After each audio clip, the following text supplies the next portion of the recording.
Hello दोस्तों, कैसे हो आप सब। आज की मूवी में कुछ मेडिकल के स्टूडेंट्स एक एक्सपेरिमेंट की मदद से मरने के बाद यानी कि आफ्टर लाइफ में क्या होता है ये जानने की कोशिश करते हैं, जिसमें वो काफ़ी हद तक कामयाब भी हो जाते हैं, पर उसके कुछ बहुत बुरे नतीजे भी निकलते हैं, जिसे जानने के लिए आपको वीडियो को पूरा देखना होगा। तो प्लीज़ एंड तक बने रहिए। मूवी की स्टार्टिंग में कोर्टनी और उसकी छोटी सिस्टर टेसा को दिखाया जाता है, जो कि एक गाड़ी में कहीं जा रहे होते हैं कि तभी कोर्टनी का ध्यान फ़ोन की तरफ जाने की वजह से गाड़ी का एक्सीडेंट हो जाता है और गाड़ी एक नदी में गिर जाती है। इस एक्सीडेंट में कोर्टनी तो बच जाती है, पर वो अपनी छोटी बहन को नहीं बचा पाती। इसी के साथ हॉलीवुड अरोमा पेश करते हैं फ्लैटलाइनर्स, जो कि 2017 में रिलीज़ हुई थी। फिर कहानी 9 साल बाद की दिखाई जाती है, जिसमें कोर्टनी, जो कि एक डॉक्टर बन चुकी होती है, अपने एक पेशेंट से बात ही कर रही होती है कि तभी यहाँ पर एक कोमा के पेशेंट को लाया जाता है, जिसे रे और मार्लो कैसे ट्रीट करना है इसी पर बहस कर रहे होते हैं कि तभी उस पेशेंट की हालत और बिगड़ जाती है और एक सीनियर डॉक्टर उन्हें यहाँ से भगा देती है। फिर कोर्टनी को दिखाया जाता है, जो कि एक लाइब्रेरी में आफ्टर लाइफ यानी कि मरने के बाद क्या होता है इस पर रिसर्च कर रही होती है कि तभी वो पीछे बैठी सोफिया को रोते हुए देखकर उसके पास जाती है, जो मेडिकल की पढ़ाई बहुत मुश्किल है और उसे कुछ भी अच्छे से याद नहीं हो रहा, इस वजह से रो रही होती है। पर कोर्टनी उसका मूड अच्छा करने के लिए उसे बाहर घूमने के लिए ले जाती है। फिर वो दोनों अपनी कॉलेज लाइफ को याद करते हुए बहुत खुश होती हैं। फिर जेमी और रे को दिखाया जाता है, जिसके बाद डॉक्टर बैरी इन सभी के साथ एक पेशेंट के ट्रीटमेंट के बारे में बात करते हैं, जिससे हमें पता चलता है कि ये पांचों डॉक्टर बैरी के स्टूडेंट्स हैं जो उनके अंडर मेडिकल प्रैक्टिस कर रहे हैं। फिर कोर्टनी को दिखाया जाता है, जो जेमी को हॉस्पिटल के बेसमेंट के लेवल सी में रात के 12 बजे आने को कहती है, जिसे अपना लौंडा एक अपॉर्चुनिटी समझ के हाँ कर देता है। फिर जब वो रात को वहाँ पर जाता है तो सोफिया और कोर्टनी दोनों को एक साथ किसी एक्सपेरिमेंट के बारे में बात करते देख उसके अरमानों पे पानी फिर जाता है, जहाँ कोर्टनी उन दोनों को कुछ मरे हुए लोगों की आफ्टर डेथ ब्रेन में होने वाली हलचल की फुटेज दिखाती है और कहती है कि आफ्टर लाइफ के बारे में जानने के लिए उन्हें ये एक्सपेरिमेंट करना ही होगा और अगर वो इस चीज़ में कामयाब रहे तो मेडिकल के इतिहास में उनका अलग ही नाम बन जाएगा, जिसके लिए सोफिया तो आनाकानी करती है, पर जेमी मान जाता है। फिर कोर्टनी एक इंजेक्शन खुद को लगाकर बेड पर लेट जाती है और धीरे धीरे उसकी दिल की धड़कन कम होने लगती है और फिर बंद हो जाती है, जिसके 1 मिनट बाद वो दोनों वापस से उसे ज़िंदा करने की कोशिश करते हैं और साथ साथ उसका ब्रेन क्या फंक्शनिंग कर रहा है ये भी रिकॉर्डिंग करते हैं। इसी बीच जब कोर्टनी का हार्ट बंद हो जाता है तो उसकी आत्मा का व्यू दिखाया जाता है, जिसमें वो हॉस्पिटल से होते हुए रोड से एक ब्रिज तक पहुंचती है कि तभी 1 मिनट होने के बाद जेमी और सोफिया दोनों उसे वापस ज़िंदा करने की कोशिश करते हैं, पर नाकाम रहते हैं। तभी सोफिया रे को मैसेज कर देती है, जो जल्दी से वहां पर पहुंच जाता है और सिचुएशन को समझते हुए उसे ज़िंदा करने में दोनों की मदद करता है, जिससे वो कोर्टनी को मौत के मुंह से बाहर लाने में कामयाब भी हो जाते हैं। तभी यहाँ मार्लो भी पहुंच जाती है। फिर कोर्टनी उन सबको अपने आफ्टर लाइफ एक्सपीरियंस के बारे में बताती है कि कैसे आत्मा बनकर वो अपनी बॉडी से अलग हो गई और हॉस्पिटल के ऊपर से होते हुए बाहर पहुंच गई। फिर हम देखते हैं कि इस एक्सपेरिमेंट की वजह से कोर्टनी की याददाश्त, सोचने की शक्ति सब कुछ बहुत ही ज़्यादा बढ़ गई हैं। यहाँ तक कि 12 साल से छोड़े हुए पियानो को भी वो इतना बढ़िया प्ले करती है कि जैसे डेली बजाती हो।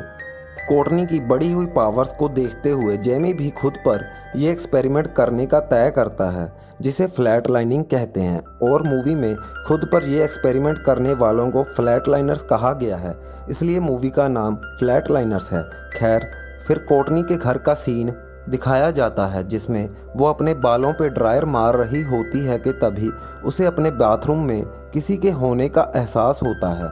जिससे वो डरकर नीचे गिर जाती है। तभी यहाँ से सीन शिफ्ट होके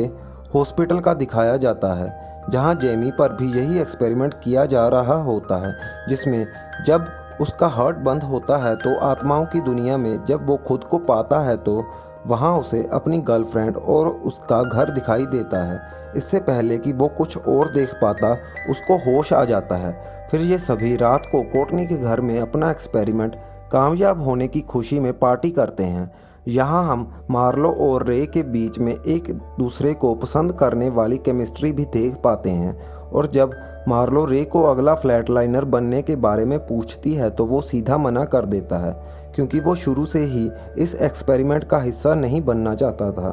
वो तो बस दोस्ती की वजह से इनका साथ दे रहा था, क्योंकि इन सब में सबसे एक्सपीरियंस डॉक्टर वही है।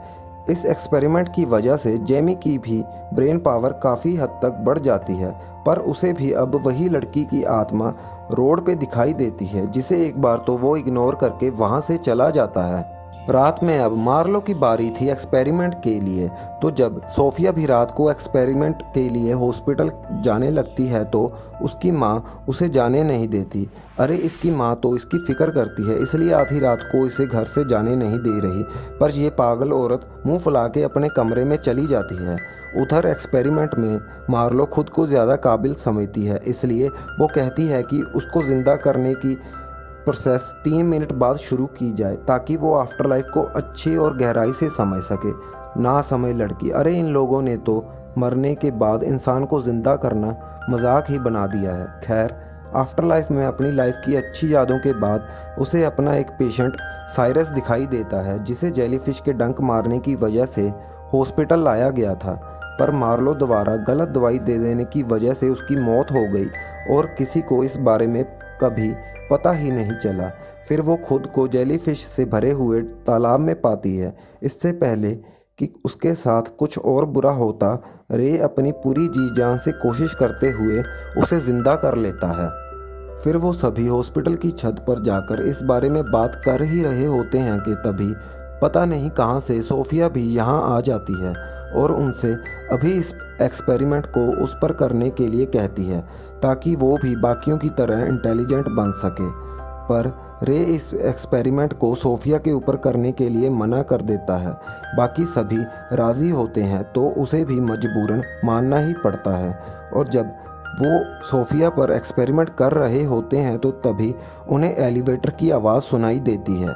जब जेमी जाके देखता है तो क्लीनिंग स्टाफ के 2 मेंबर्स उनकी तरफ ही आ रहे होते हैं, तो जेमी उनका ध्यान भटकाने जाता है, जिसके लिए वो अलार्म को ऑन कर देता है। तो दूसरी तरफ वो सभी सोफिया को ज़िंदा करने की कोशिश करने लग जाते हैं, जिसमें हमें सोफिया की आफ्टर लाइफ को दिखाया जाता है, जिसमें सोफिया की माँ उसे कम मार्क्स लाने की वजह से डांट रही होती है और उसकी क्लास की सबसे इंटेलिजेंट लड़की आयरीना होती है, जिससे वो बहुत ज़्यादा जलती है और उसे बदनाम करने के लिए उसकी कुछ अश्लील पिक्चर्स को सोशल मीडिया पे वायरल कर देती है। कि तभी सोफिया को होश आ जाता है और वो सभी गार्ड से बचते हुए पार्किंग में जाकर अपनी गाड़ी लेकर वहाँ से निकल जाते हैं, जिसके बाद वे सभी अपने एक्सपेरिमेंट की कामयाबी की खुशी में पार्टी करते हैं। कि तभी अचानक पार्टी में कोर्टनी को अपनी छोटी सिस्टर टेसा दिखाई देती है, जिसका पीछा करते समय उसे हेलुसिनेशन आता है कि जिसमें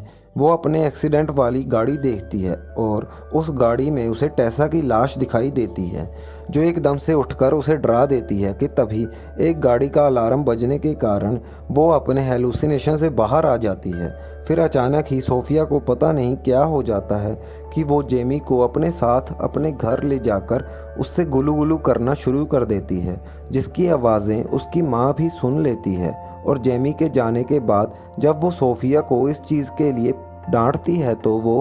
अपनी माँ से कहती है कि बहुत हो गई आपकी मर्ज़ी, अब मैं ये घर छोड़कर जा रही हूँ। जो सुनते ही उसकी माँ दुखी हो जाती है। फिर सीन शिफ्ट होकर रे और मार्लो को दिखाया जाता है, जिसमें मार्लो को जब रे उसके घर उसकी ही गाड़ी में छोड़कर वहाँ से पैदल जाने लगता है तो मार्लो उसे अपने घर के अंदर ले जाती है, जहां वो रे के सामने कन्फेस करती है कि साइरस नाम का एक बंदा उसका पेशेंट था, जिसकी मौत उसके द्वारा दी गई गलत मेडिकेशन की वजह से हो गई थी और ये गलती उससे अनजाने में हुई थी। अब वही बंदा मार्लो को एक्सपेरिमेंट के दौरान अपनी आफ्टर लाइफ में दिखा था, जिसकी वजह से वो काफ़ी घबराई हुई थी। इस पर रे उसे समझाते हुए कहता है कि हम सभी से कभी ना कभी गलतियाँ हो जाती हैं। और इसी बीच दोनों में रोमांस शुरू हो जाता है और दोनों अपना कार्यक्रम शुरू करने ही वाले होते हैं कि तभी सीन कट करके जेमी को दिखाया जाता है, जिसमें जब वो अपनी अमीरों वाली बोट में जाता है तो उसे वहाँ किसी के रोने की आवाज़ सुनाई देती है और बेड पर उसे अपनी गर्लफ्रेंड भी दिखाई देती है जो उसे एक्सपेरिमेंट के दौरान अपनी आफ्टर लाइफ में भी दिखी थी,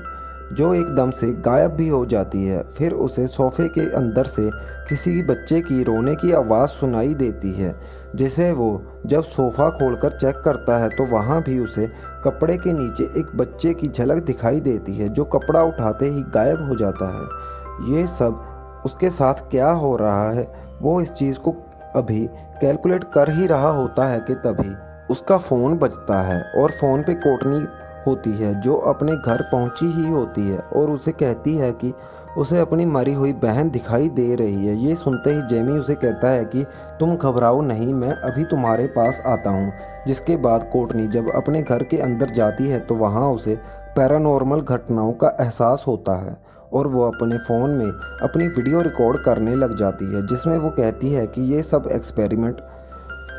वो किसी साइंटिफिक डिस्कवरी के लिए नहीं बल्कि अपनी मरी हुई बहन के लिए कर रही थी और इस बात के लिए वो सबसे माफ़ी भी मांगती है कि तभी उसकी सिस्टर टेसा का घोस्ट वहाँ आ जाता है, जिससे बचते हुए कोर्टनी जब अपने अपार्टमेंट की बालकनी में पहुँचती है तो टेसा का घोस्ट उसे वहाँ से धक्का दे देता है, जिससे नीचे गिरकर कोर्टनी मारी जाती है। उधर उसके बाकी के चारों दोस्तों को कोर्टनी की डेथ से काफ़ी गहरा सदमा लगता है और वो सभी ये सोचते हैं कि उनके एक्सपेरिमेंट के बारे में अगर छानबीन में पता चल गया तो वो सब भी फंस जाएंगे। इसलिए जेमी और रॉय जब कोर्टनी के फ्लैट पर जाकर चेक करते हैं तो वहाँ उन्हें लैपटॉप और डॉक्यूमेंट्स तो मिल जाते हैं पर कोर्टनी का फ़ोन नहीं मिलता, जिसके लिए जेमी मार्लो को फ़ोन करके उसे मॉर्ग में जाकर फ़ोन को ढूंढने के लिए कहता है जहां कोर्टनी की बॉडी को रखा गया था। और मार्लो जब मॉर्ग में जाती है तो उसे वहां कोर्टनी का फ़ोन तो मिल जाता है पर वो एक आखिरी बार अपनी दोस्त की बॉडी को देखना चाहती थी। इसलिए जब वो कोर्टनी के शव के पास जाती है तो तभी सामने दीवार पे उसे मर्डरर लिखा हुआ दिखाई देता है, जिससे घबराकर वो भागने लगती है तो तभी अचानक उसके पीछे साइरस का भूत आ जाता है। तभी सीन कट होके जेमी को दिखाया जाता है जो नहा रहा होता है कि तभी उसे किसी के रोने की आवाज़ सुनाई देती है और जब वो चेक करने के लिए जाता है तो उसे अपनी गर्लफ्रेंड का भूत दिखाई देता है, जिससे डरकर वो अपनी बोट से पानी में कूद जाता है और जब वो किनारे पर पहुंचता है तो कोई अनजान फिगर उसके हाथ में चाकू घोंप देती है। उस फिगर को हमें तो नहीं दिखाया गया पर जेमी उसे देख लेता है और सीन यहाँ से भी कट हो जाता है। फिर चारों को इकट्ठे दिखाया जाता है जहाँ वो कोर्टनी के फ़ोन पे उसकी वीडियो देखते हैं, जिससे उन्हें पता चलता है कि कोर्टनी के साथ भी वही सब कुछ हो रहा था जो उनके साथ हो रहा है, जिससे उन्हें लगता है कि उन्होंने किसी शैतानी शक्ति के लिए दरवाज़ा खोल दिया है जो उनके द्वारा किए गए पापों की उन्हें सज़ा दे रहा है। पर उनमें से रे ये सब बातें नहीं मानता और इसे बकवास कहता है। उसके हिसाब से ये सब सिर्फ उनके हेलुसिनेशंस हैं। तभी जेमी उसे कहता है कि वो ये सब इसलिए बोल रहा है क्योंकि उसने खुद पर एक्सपेरिमेंट नहीं किया। फिर वो सभी अपनी अपनी गलतियों को एडमिट करते हैं और सब कुछ सच बताने के लिए कहते हैं, जिसमें सबसे पहले जेमी बताता है कि उसने एक क्लब में काम करने वाली वेट्रेस को गर्लफ्रेंड बनाकर प्रेग्नेंट करके छोड़ दिया, जिससे वो सभी हैरान हो जाते हैं कि भला एक जिंदा लड़की का भूत कैसे उन्हें डरा सकता है। बीच में फिर इसे रे बोलता है कि ये सब भूत प्रेत वाली बकवास बंद करे, ये सब और कुछ नहीं बस उन सब के हेलुसिनेशंस हैं। तभी सोफिया बीच में उसकी बात काटते हुए अपनी और आयरीना की स्टोरी बताती है कि कैसे आयरीना के मार्क्स ज़्यादा आ जाने के कारण जलन के मारे उसने उसकी न्यूड पिक्चर्स को वायरल करके उसे बर्बाद कर दिया था। फिर सभी इसका जल्दी से कुछ ना कुछ सल्यूशन ढूंढने के बारे में सोचते हैं, जिसके बाद सोफिया को क्लास में दिखाया जाता है जहां फिर से उसे हेलुसिनेशंस आते हैं, जिसकी वजह से वो डरकर क्लास में बाहर चली जाती है। बाहर हॉल में उसे अजीब अजीब सी आवाज़ें सुनाई देने लग जाती हैं कि तभी हम किसी को उसके पीछे से होते हुए लिफ्ट में जाते हुए देखते हैं। फिर सोफिया भी उसी लिफ्ट में चली जाती है तो वहाँ कोई नहीं होता